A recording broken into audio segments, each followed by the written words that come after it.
So what are we doing today?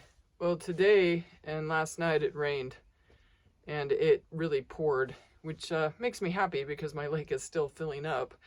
But it's kind of like drudgery in the clay soil that I have here. I did dig a drainage ditch, however, this morning, but that didn't really do it for me.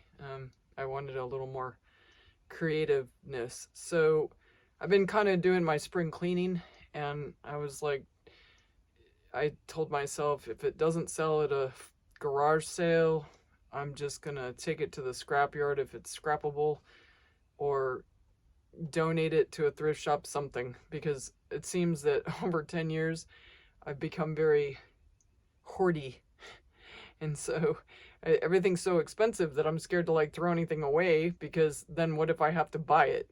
But aside from that, it's actually preventing me from being very efficient in getting things done. So I need to just organize a little bit better and just kind of get rid of some stuff. But so in the process of getting rid of stuff, I was going through some samples of metal sheeting samples, because when I build my house, I want to, buy metal for the siding, because I don't want to paint ever. And the samples were like similar to this, except that they were longer. And I was like, why am I keeping that whole, like there were like, I don't know, 25 of them. And I was like, do I really want this sample around until I build my house now? So I was going to throw it in the scrap bin, but then I was like, well, maybe I can make something out of that.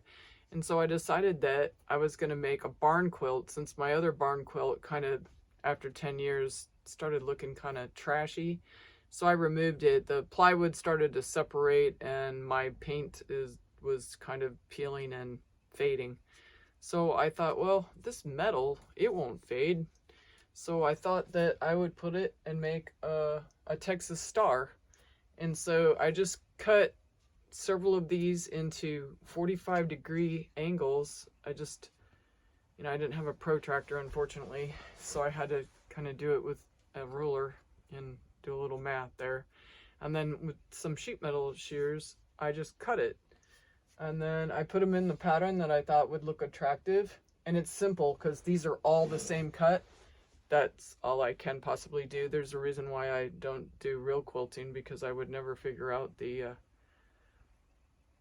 margin tolerance or the hemming tolerance. I just don't have the patience for it. This is about as close as I'm ever going to get to doing a quilt. But I really think they're beautiful. So I thought a barn quilt would, suffice, and I could use the things that I was about to throw out. So anyway, this is my newest creation, and I'm pretty happy with the turnout, how it turned out, and it's going to go up on the barn. So that's what we're doing today. And if you have some scrap something or other, and you think you can make some art out of it, I would encourage you to do so, especially on these rainy days where going outside just gets you really muddy. Anyway, have a good day. Bye.